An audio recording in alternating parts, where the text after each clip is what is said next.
Hello there, everyone. It is I, the prophesized hero Memkishens, and welcome to my first video. I'm speaking to you from under my duvet, and in today's video, I'm going to be talking about a topic that I myself am quite passionate about, and that is the current state of the game Overwatch. Now, Overwatch has been in a zombie-like state, I'd say, since late 2017.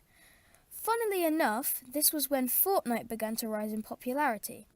While Fortnite did slowly become more popular than Overwatch, that didn't mean that Overwatch didn't put up a fight. Granted, this fight was not successful, and in fact they were hurting their own game by doing so. Let's get started with what I think killed Overwatch. Something that made Overwatch great during its golden age was the deep lore that was linked to the world. It really made for an immersive experience, with hints at the lore coming up, and lore we already know being sprinkled in the games. The only example of this that I can rack my brain off to think right now is Tracer referencing her girlfriend Emily while in King's Row. However, towards the end of the lifespan of the game, Overwatch made a last-ditch effort to save their game. They had two options. Release the new hero, Baptiste, with a massive update that ends Goat's comp and the reign of Reaper. I may talk about this in a future video. Or they could release one tiny bit of lore that makes absolutely no difference and causes the entire Overwatch fanbase, this is an exaggeration, to unanimously agree that the game had died.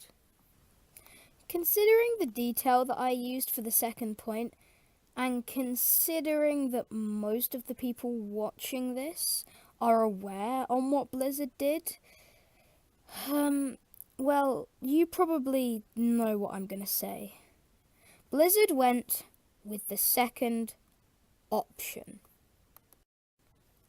One gripe that most people had with Overwatch at the end of its lifespan was the absolutely broken balancing of every hero.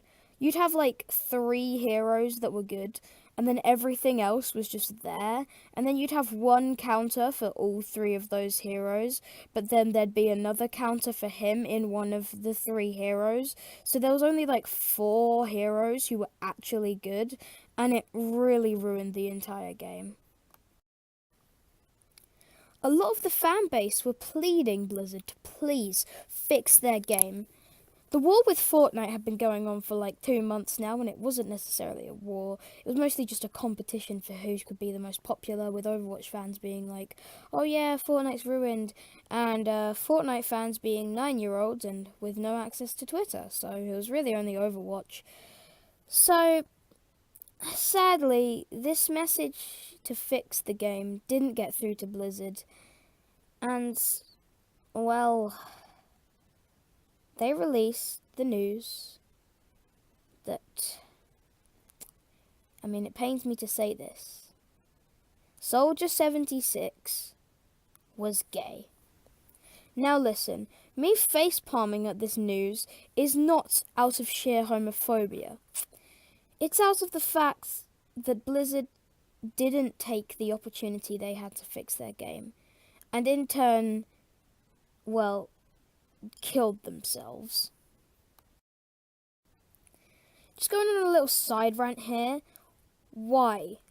Why did it have to be the sexuality of a character?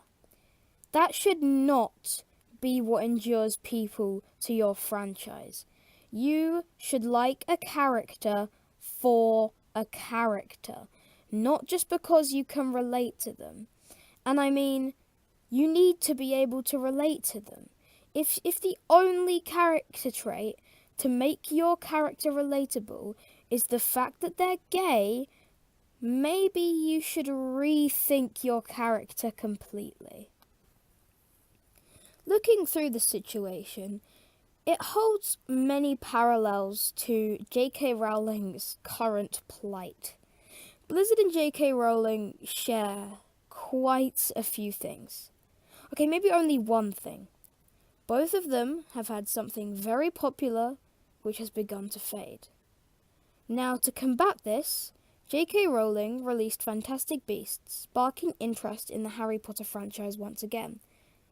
While Blizzard released Moira. Yeah, Moira was interesting. Yep. Everyone who played Moira had a decent time playing her, but when you went up against her, God, Jesus. What I'm saying here is that Moira basically broke the game. Then, in 2018, Harry Potter was struck once more.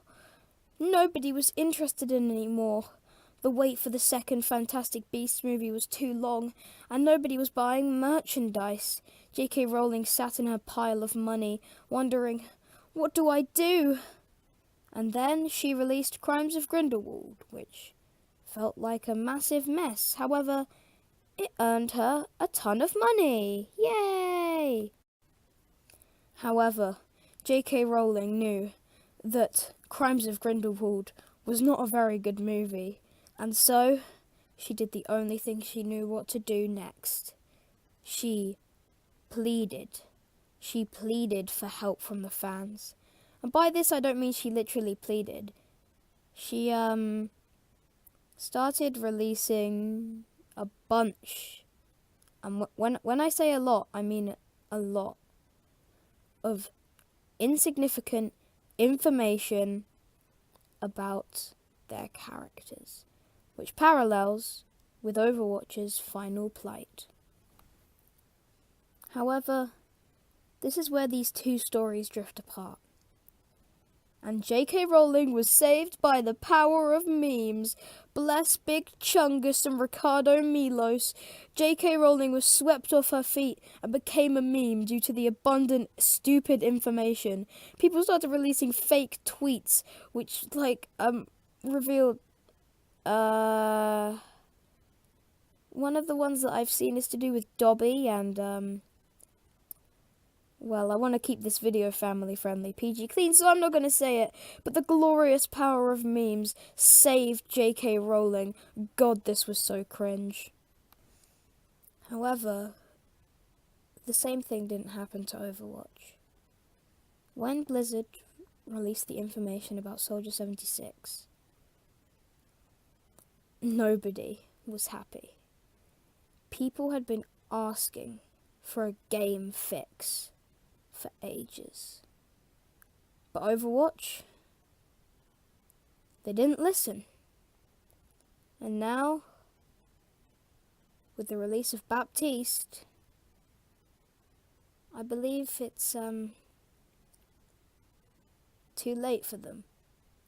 And that is what I believe killed Overwatch.